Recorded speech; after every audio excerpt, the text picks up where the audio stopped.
let me know when you're recording because I got the I'm obligatory dog.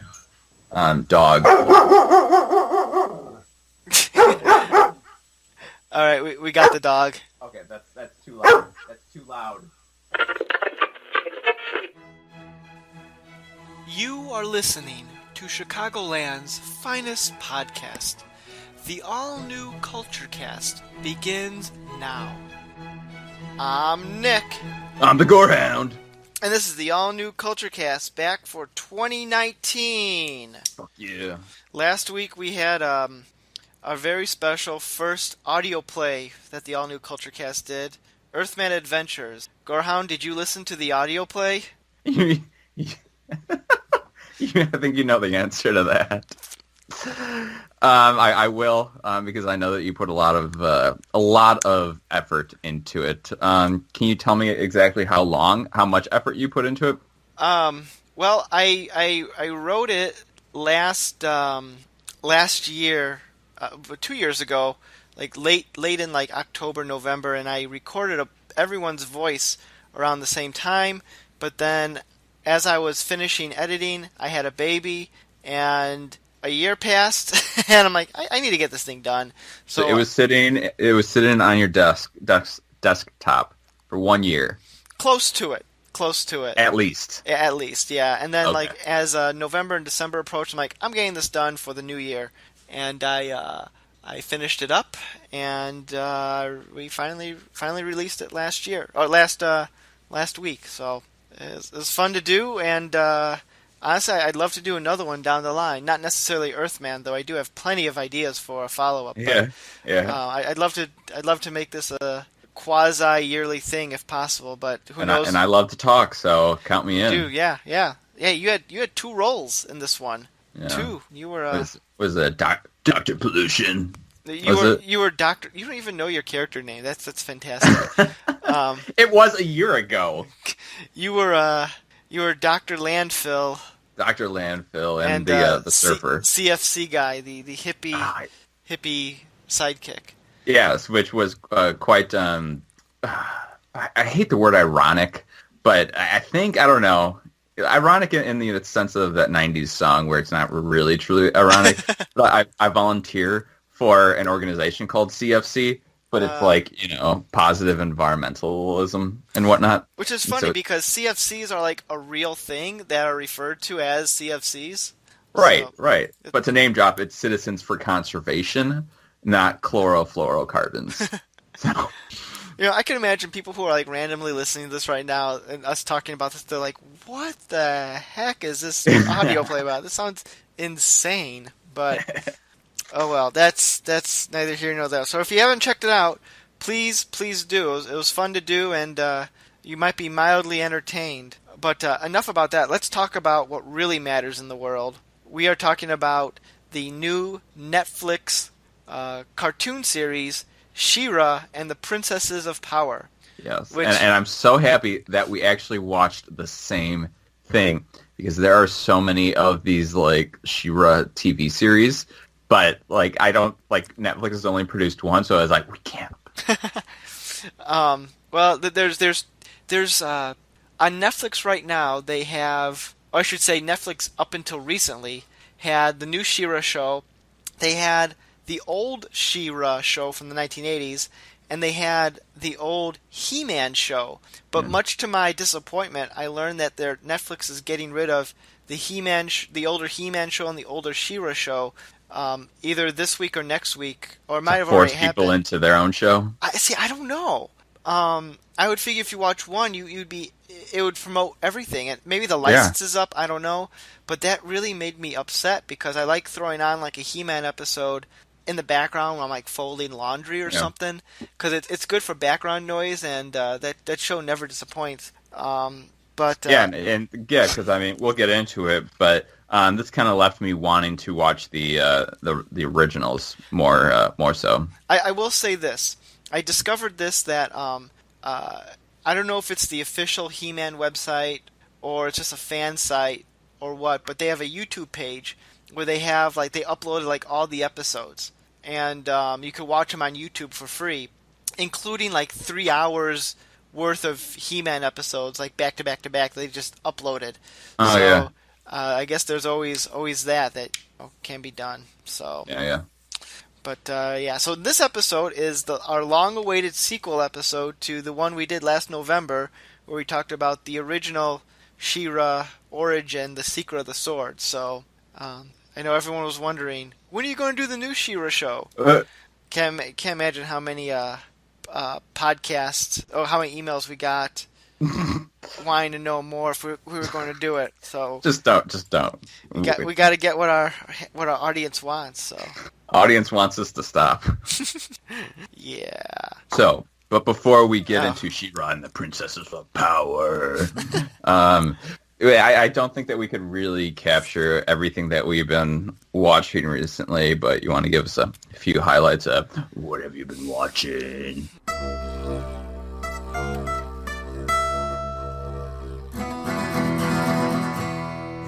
What have you been watching? Yeah, sure. I can go. Not a whole lot. I'm sure there's more I've been watching, but three things immediately come to mind. I don't know if I've talked about them before, but the Kiwi and I have been catching up on some of our Marvel TV shows, or not TV shows. I'm sorry, Marvel movies that are coming on Netflix. So within the last couple of months, we watched Black Panther, Spider-Man: Homecoming, Same here. and Avengers: Infinity War, which we just watched. You guys dropped the ball on that one. You waited way too long. Well, I'm sorry. We had a kid, and it's difficult to go to the movies. Dude, you dropped it. I thought you liked comics, but I do, but not enough. I'm so exhausted of these Marvel movies that I'm not really like. I need to go and see it right now.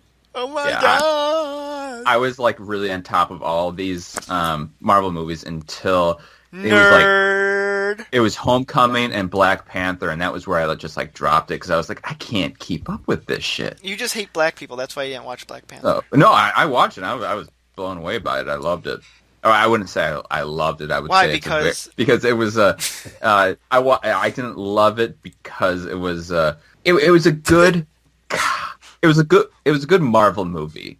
But Marvel movies, I think, have a significant limitation because I just think that they're defined by being a Marvel movie, and they can't really get out of that.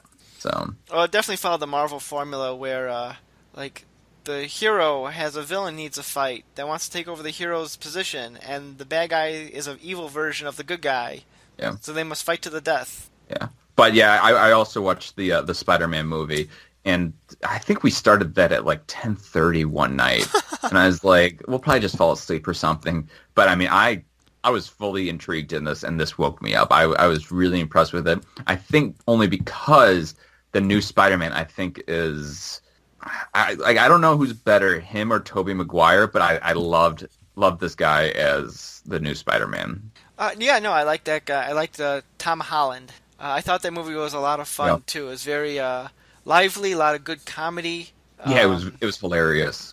I liked Michael Keaton as the villain. Yeah. I don't know. Wait, he wasn't Birdman? No, he was Batman. Yeah, that's right. I'm Batman.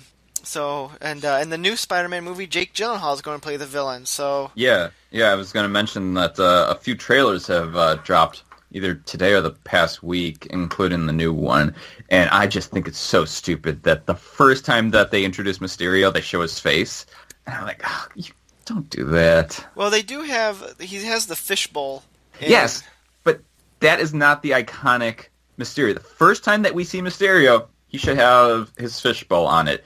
Then you could reveal it, but it just perturbed me. But I don't know. They need to show that it's Jake Gyllenhaal. Right. Maybe in the movie it'll be different. I don't know. Yeah. I mean, I was glad to see, the next scene. He puts his fishbowl on, but I'm like, I mean, I'm not that big of a Spider-Man fan in comics, but I don't think he's ever shown his face. He has. I mean, it's been rare, but yeah, you've definitely had the face before. Okay, but what else you got going on? That's pretty much been it. What about you? We've been watching Twin Peaks for honestly before the last time I was on, and we got through season 1 and really enjoyed it. But now we're about halfway through the second season, and we're like about to quit it. It's just getting real dry, real slow. I should mention that there is a few episodes in season 2 with David Duchovny as a woman. It was so weird to see him in this, but it kind of played with his character. But then, like 2 episodes later, he was like dressed as a guy. And I don't know if we're just like kind of bored with it, but I did not catch anything with it. So that was a little fun thing about that. I also got around to watching or started Hereditary. Are you familiar with Hereditary? It sounds familiar, but I can't place it right now. Hereditary is reportedly one of the best and scariest movies of 2018. Oh, is this like the one? Have you finished watching it? No, Okay.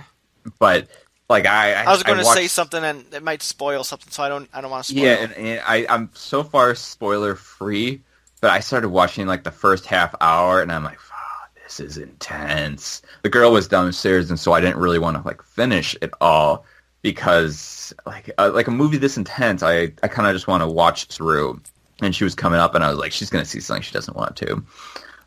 And so I held off, and I'll probably watch that one night that she goes away because fuck, that looks intense. But yeah, I watched the Spider-Man movie. I loved it. And I also watched the latest episode of Brooklyn Nine-Nine. Oh, yeah. And I'm going to try to keep up with that, and that was a lot of fun. I like that show. It holds up. Yeah. I've also been listening to, I can't even name all the podcasts I've been listening to. I've been going into overdrive with podcasts, to say the least. But moving on, Man Crush of the Week.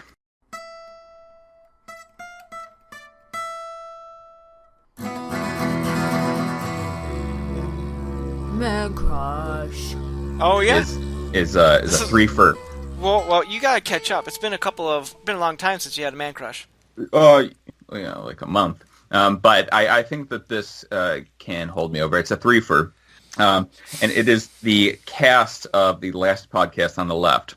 This is a podcast that I've been listening to for maybe a year or so, and it's kind of been my go-to one, where I actually listen to many of these episodes on repeat, especially theory ones, just because they're so good because of the hosts. It's Henry Zebrowski, Marcus Parks, and Ben Kistel. The Marcus Parks is like a radio DJ type who does like a lot of the heavy lifting with all of this. Henry Zebrowski is pretty much like a straight up stand up comedian, and he's on quite a few TV shows. And Ben Kistel is almost like a talk show host. He's actually been on like CNN and Fox News a few times, and so they all have this great synergy that just flows together. But I just love listening to these guys, and they talk about the most intriguing stuff. And as you know, like I don't like true crime, but they make true crime kind of approachable, which I really appreciate because I want to get like into all this that you know half of all podcasts are listening to is true crime, and so because they talk about all sorts of stuff like conspiracy theories, serial killers, and just like because I listened to one of them was a 3-parter on 9/11, and so they basically talked about like what happened, like how intense it was, and like how it affected all these people. And then the next 2 episodes, they kind of talked about like all these conspiracy theories around it, about how like it never happened, or it was like all just this big plot.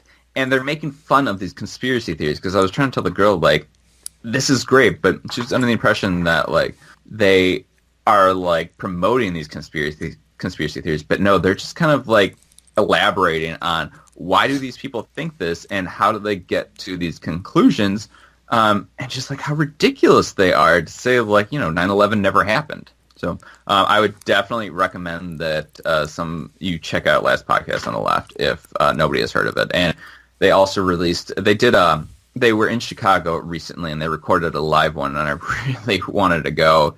And apparently it's like one of their best ones, and you can rent it online for $6.66 right now. You ready to do this? Yeah, I think so. Let's talk about She-Ra and the Princesses of Power. Do you want to sing the theme song? I think you need to sing We're on the edge of greatness. I did not like the theme song. I did not like the intro. Turning darkness into light. Yeah, it was the intro was way too it was a little bit anime. Yeah, well, the whole thing definitely has anime. Right, and I think that's what I took as a -1 to a lot of things because I couldn't really get past that. This is almost anime in present. It's anime in presentation, not in origin. Right. It reminded me of, because I used to watch Cartoon Network a little bit a couple years ago when I used to watch the TV show Regular Show. Oh yeah. And you would see previews for other cartoons that were on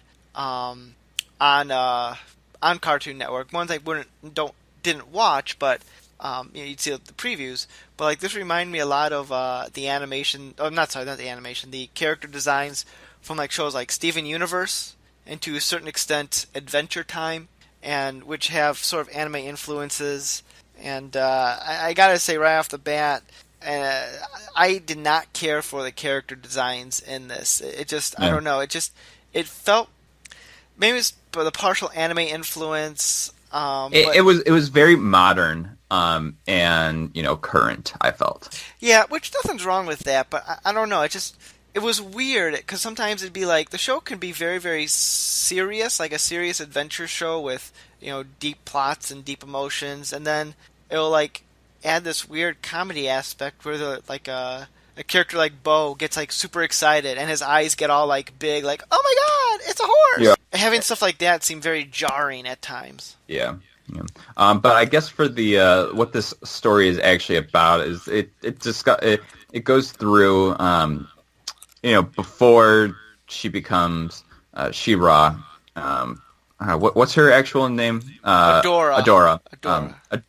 We see Adora before she is, while she's actually a part of the antagonist group, and then as the evil horde. Yes, the evil horde led by Hordak, and so we see her go from the horde to She-Ra, and she's grappling with like the responsibility or the power that's in her now, and going back to her parents and who her friends are now, because her best friend was Catra, and now Catra is like her enemy.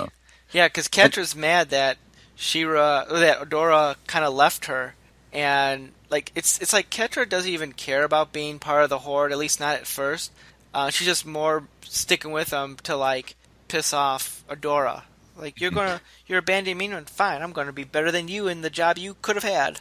Right. So Catra is kind of like the emotional enemy, whereas Hordak is, the central antagonist of it. Like I guess in the original cartoon of She-Ra, when it was originally devised, Catra was supposed to be the main villain. But the toy manufacturers said, "Hey, we made all these other villains for He-Man, but his cartoon's not going anymore. Put him in the She-Ra show." And so that's where the evil horde came from, and Catra became, in that show, like just another minion.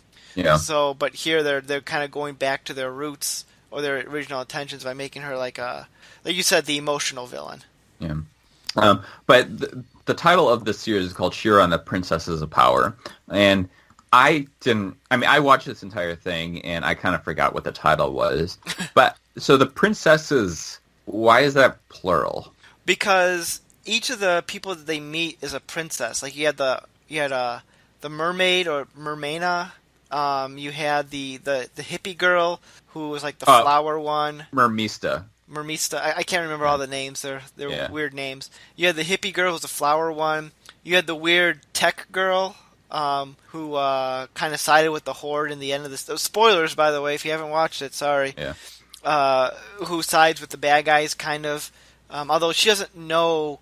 Like, she sided with the bad guys for the wrong reason, because she doesn't know that everyone thought she was dead.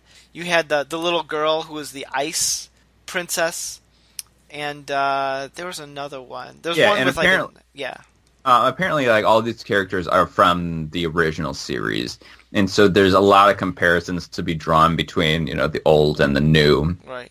But from my perspective, I'm like, I didn't watch the original. Like, I don't know what they're pulling from. This is all new to me. Right. Yeah, I never really watched the original She-Ra show enough if I did at all, I don't remember all that much. To know like the details the way I watched He-Man when I was a little kid. Yeah. So yeah, I couldn't tell you if these characters how they were in the original one. I am curious to go back on like the different He-Man Wikipedias to see how they originally were supposed to be. Yeah, I'm totally. I want to watch the originals of these because not to jump to a conclusion, but this was very childish because it is geared towards children. But when we watched the original movie, I was like, I'm an adult, purportedly adult, and I was more entertained with the original movie than I was with this. I will say the target audience for this, I think it's something that the new show is something that adults can enjoy, but it's definitely preteen and teenager is their target audience. I feel, and that's okay. I go back to the shows on like Cartoon Network, like regular show and Adventure Time. Those were totally geared towards like preteens and teenagers, but as an adult, I enjoyed some of those as well. So, I mean, there's definitely that crossover appeal that I think they were trying to go for. And I don't know, we might disagree on this, but I think the show succeeds in that. But their target audience is clearly like preteen and teenager girls. Yeah. And that's okay. I'm not upset by that. Because from that aspect, it's a great show. I mean, there's a lot of good themes in this, and there's a lot of diversity in the characters. And so from that aspect, I'm like, I mean, better than Barbie. And I like how the characters are well developed. They each have, especially She-Ra, Catra, and Glimmer, all have good character development of who they are and what they're looking to do. Don't forget Bo. Bo's kind of like the I like Bo. I think he's funny, but he's just kind of there. Like he doesn't really have like a sidekick to Glimmer.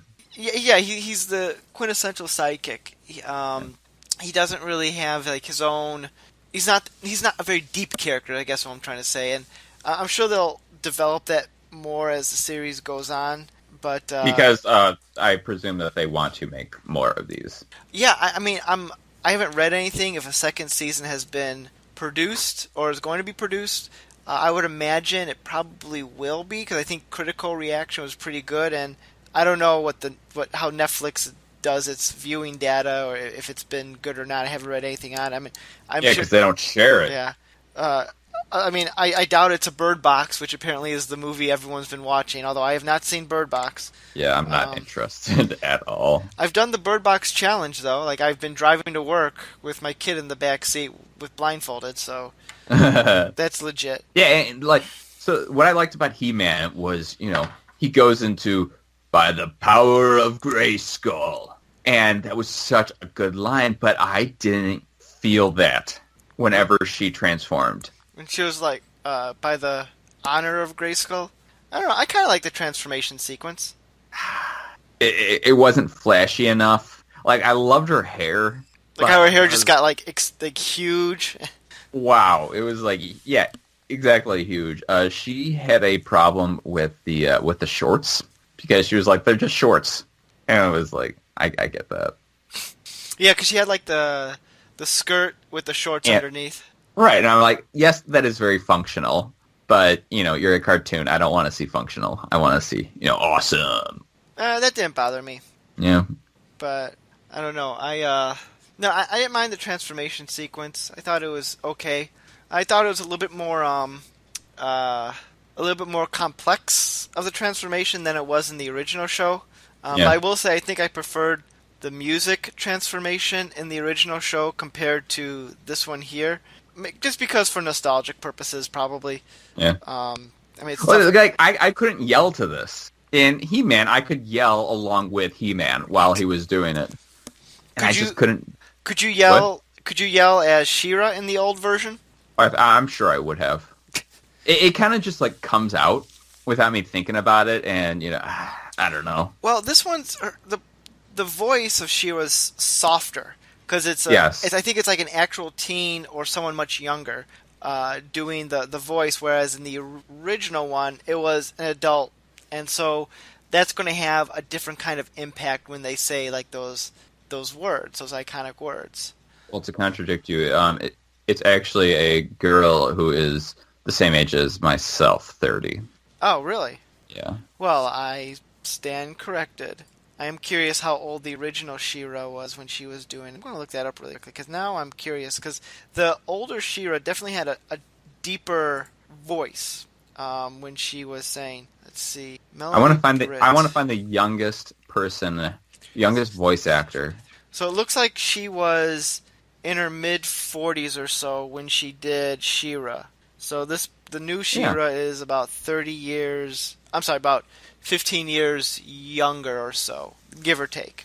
Can we talk about Mermista, the mermaid? Yeah, the one who was did Mermista remind you of any popular actress? Not immediately off the top of my head. Who'd she remind you of? I saw her and I was immediately Mindy Kaling. Could you see that? I'm going to have to rewatch scenes with Mermista. Because, like, Mermista was, like, she was sarcastic and dry. Yeah, and I was like, that's Mindy Kaling right there. Well, that might be Mindy Kaling, but I only really know Mindy Kaling from The Office, where she played, like, the ditzy, the ditzy office girl who was into pop culture and everything, and I haven't seen, like, the Mindy Project or anything like that, so I can't watch that. I've heard it's good, I just never got around to it. Not my cup of tea.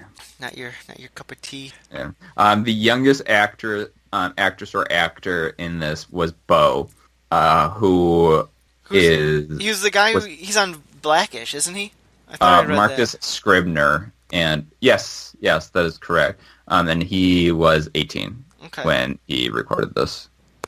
And the actress who does the voice of Ketra plays is on the TV show The Goldbergs, and now its new spin-off show School. AJ McClay. Wait, they already spun that off? Well, it's in its like 6th year. Wow. Huh. I thought it was only like 2 years old or something. Nah, it's been on for like, believe it or not, 6 years. Yeah. Well, it's no Two Broke Girls. Very few shows are. I know, that's a shame. So what did you think of the antagonist and villain, Hordak?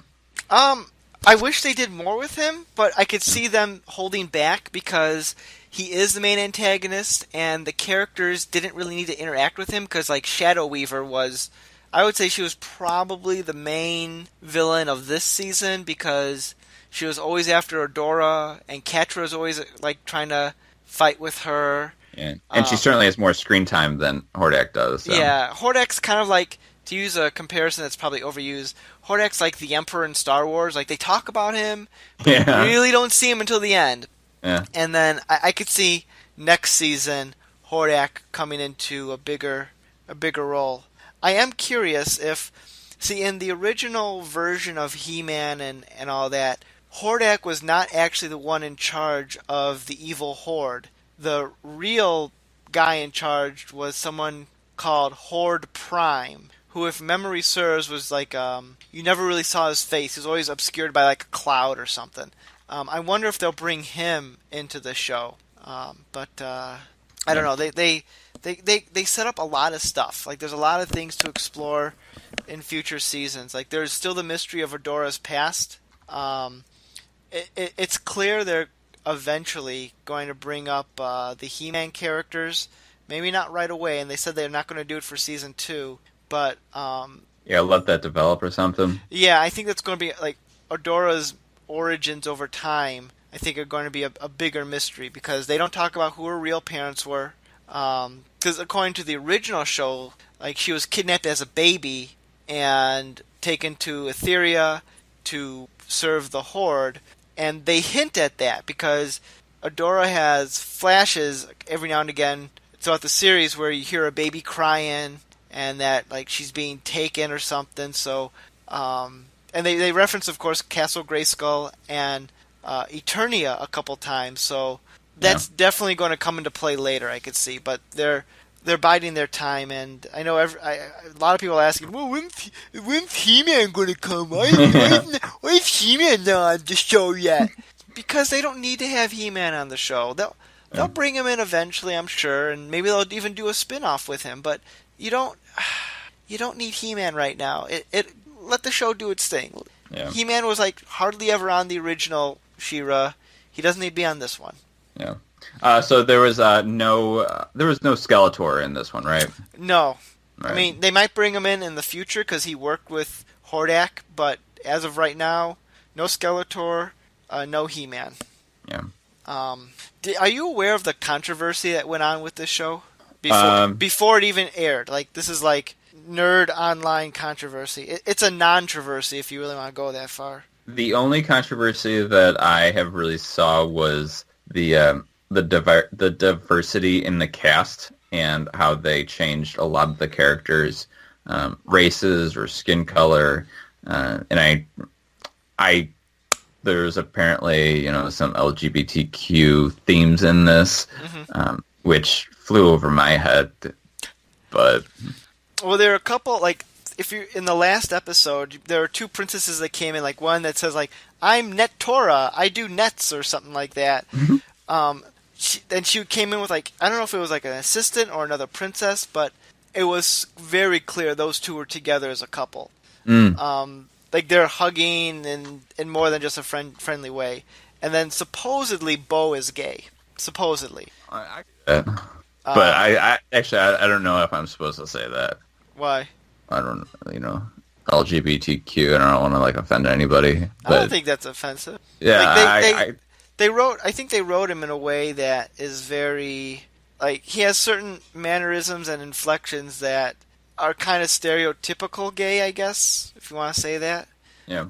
But supposedly they confirmed that he is indeed gay, and they're going to explore that in a future season. Yeah. Well, good for them. But these two characters. Spinnerella and Notosa, I don't recall seeing them, and they weren't main characters. Right. They just like pop up in like the last episode. I don't know if they came up earlier, but they Wait, so is she just like a Spider-Man? I spin nets? Something like that, yeah. Like, because like Bo's like, "Hey, you're here," and she's like, "You have no idea what my power is." Like, no, I know what it is. I throw nets. My name's Netosa. But I think they're like maybe I do remember that. I think they're like energy nets or something like that. Yeah, some special net. Yeah. If I read it right, like it's very subtle that like they don't make a big difference about, which I think is the right way to if you're going to introduce LGBTQ characters, you just gotta do it like treat them like they would be regular.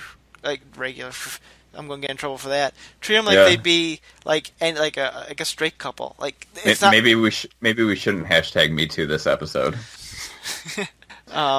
Like it was just kind of like they just threw it in there. They don't like zoom in and say like, "Look, this is a gay couple. Look how progressive we are." They don't do that. It's just there. And if you pick up on it, cool. And if you don't, that's fine too. I mean, it doesn't stop the show or anything. It just is there.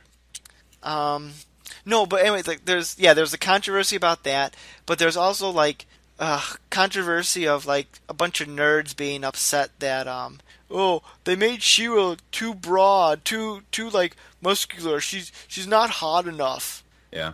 I'm thinking, oh my god. Yeah, because she's only like 13, 14 or something. I thought she was older than that, like 18 or so, but definitely a teenager. Yeah. And like not even that. It's like, does She-Ra need to wear like her original costume is like very skimpy, very impractical. Yeah. They update it to make it a little bit more quote unquote more practical. But I mean, like you just got because the previous outfit was wrong. Yes, it was very of its time, but we can't do that anymore for good reasons. I mean, here's the thing. I agree with you to an extent. I think you could still do that, but you don't have to do that. The costume they had for her is just fine. She looks fine.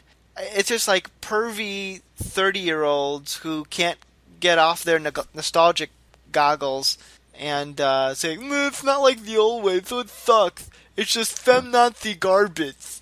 Hashtag men's rights. It's like, oh my god, it's like these are the people that are ruining it for everyone. Yeah. And they're like a small minority, but it's just they're the loudest minority. Yeah. So what we got? What else do we got going on in this? Oh, how about Seahawk? Yeah, I think he's my favorite character. Seahawk the pirate. I like to burn my ship. He gets like really excited until he gets to burn his ship. Yeah. I kind of kept feeling like he's kind of like a stupid Johnny Depp, but it might have just been because I so associated him with the pirate. But yeah, he was great, and I would have liked to see more of him because he was very stupid, but he was fun. See, it's interesting you compared him to Johnny. I compared him to Han Solo, like a goofier Han Solo, because they're trying to hire him to go see Mimosa and everything like that, and he's like, I don't know what I'm doing. He's like boasting all the time, and he's like completely wrong on everything. It's like, oh, you're better at doing this than I am. Speaking of Han Solo, I did watch the newest one on Netflix. Have you seen that? No, the Kiwi and I are planning on watching that ideally tomorrow, so we'll see. All right, I'll hold my thoughts. Hey, maybe that could be next week's podcast. Sure, why not? So we got the new unicorn. Oh yeah, Swiftwind. Yeah, Swiftwind. I love how like Swiftwind is kind of like an a-hole. Yeah. He's like, oh yeah, I'm a horse, I could talk. Everyone's like mouths agape that a horse can talk, and he's like, yep, let's get over this. So what was the comparable, animal creature in He-Man that we loved? In He-Man, it was Cringer, a.k.a. Cringer, Battlecat. yes. I don't know, Adam. I'd rather eat. He was so great. I don't think Swiftwind lives up to Cringer, but he was pretty good. Yeah. Like, I didn't realize Swiftwind, like, ran away for most of the season. I thought he was just, like, hanging out where no one can see him. And then they mention him a couple times, like, oh yeah, there was a unicorn with wings eating apples in this land. I'm like, oh, I guess Swiftwind is just, like, roaming around. And then he comes back at the end. I don't think that he ran away. I just think he does his own shit while She-Ra doesn't need him. Right. But I guess I didn't realize that he had left. Mm. I thought he was just like, oh, he's out back, and they just never got to him until they mentioned, like, the reported sightings. So, yeah. So, there are so many characters in this. It's tough to keep them all straight. Yeah. It really, really is. Yeah, because, I'm not... Like, you got all these... I'm sorry. Like, Adora is 16 years old. I just saw that online, so that means it's true. Okay, we were both 2 years off. You said 18, I said 14. We will come to an agreement at 16. Okay. But there's so many all these characters like Light Hope and Lukey and Madame Raz, and I'm like, but it keeps with the tradition of He-Man where there's just one character after the another because to make essentially action figures. Right, essentially this is a big commercial, and that sells, and so it's kind of nice that they're keeping with the nostalgia of this because we can't even try to keep up with all of this, but by tradition, it's like they are staying true to their roots by having all these characters that, we'll eventually forget.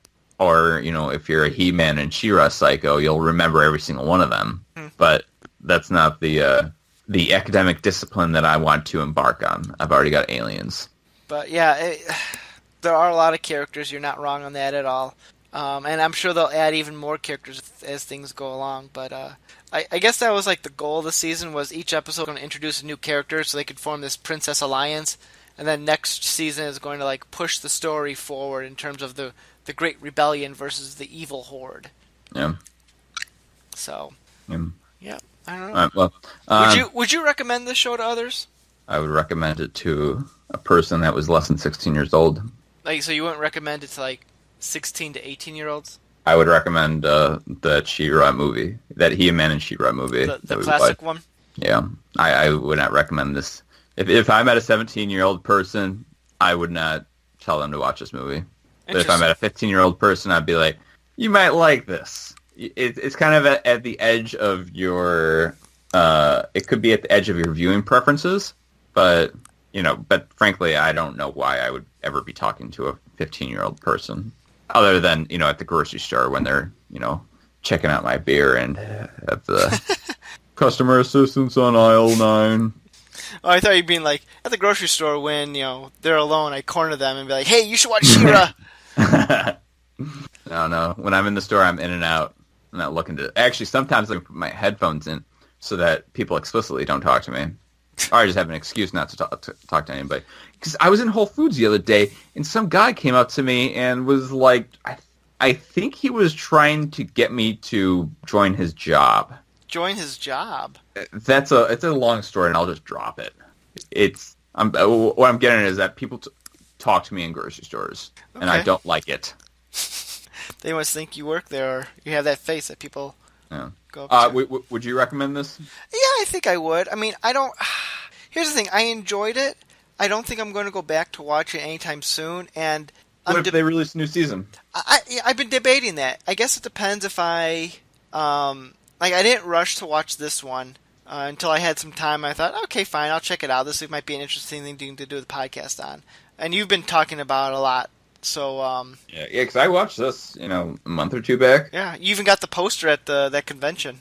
Oh, yeah, and I even put it in a little frame.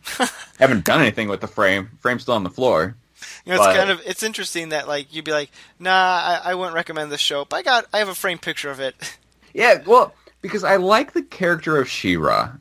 This is, a little bit too childish She-Ra, but because I like the She-Ra from, when she was 40-year-old She-Ra. I was like, that's what I could get behind. She looks powerful and strong and yeah. And so I like the character, maybe because I do see a little bit of She-Hulk in it. But at the end of the day, it's just... I have some sort of affinity for it that it's going to drive me towards. Okay. Would you watch the second season? I would be more willing to watch the second season of this than I would be watching Vikings. Wow, you used to love Vikings. Yeah, I dropped it because I'm done with that bullshit. But honestly, I would rather watch the next season of this than the next season of Vikings. Well, maybe when this next season comes out in a year or so, we'll do another episode on season 2 and see where it goes. The one thing I was meant to mention earlier, just one last thing is, in the original version, obviously He-Man was connected to She-Ra's origin, that he helped her break the spell. I like this version, the new version, better, I think, because, you don't need He-Man, and I like how Adora comes to the realization that the Horde is bad herself, as opposed to, it was all mind control, which is fine, but it's kind of like she's been living this life thinking what they're doing is good, but she realizes that she's been told mistruths and lies, and doesn't realize that the Horde fake news. It doesn't realize that the Horde is evil. And which is odd because they live in something called the Fright Zone. Something's a little think anything about that, but So there's that. There's one other question I meant to bring this up. I think. What was that? Hang on. Yeah, there's I can't believe we didn't mention this. That let me ask you, who's your favorite character in the show? She-Ra. Really? I'm surprised.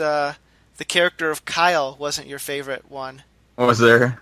Why would I like that character? I just figured you have an affinity for that name. Yeah.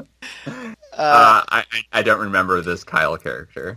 Kyle was the episode where they went to the Fright Zone and Bo and Glimmer got captured. And Bo was in that prison cell, and that other guy kept talking to him.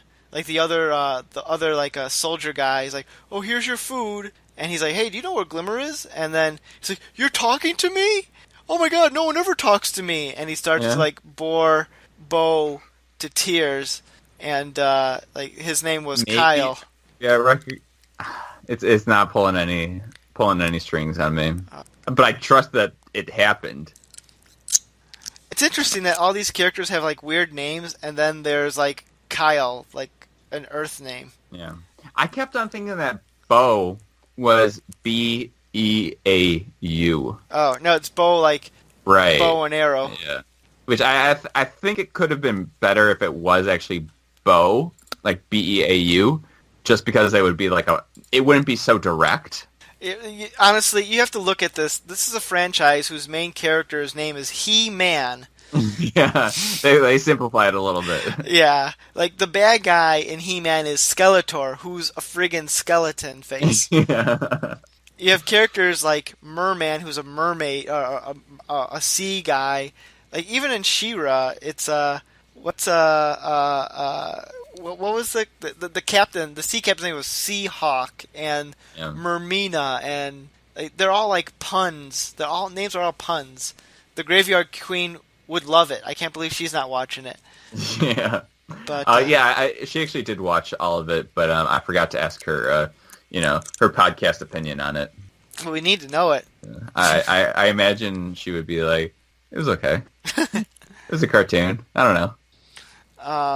But she also watches Gilmore Girls on repeat, so. Oh my god. I've never really seen Gilmore Girls. Oh, I've seen it many, many times. Do you like it? Should we do a Gilmore Girls podcast? I would really rather not. Alrighty. Well, I don't know. I don't know what more we could, sorry, my voice is cracking there.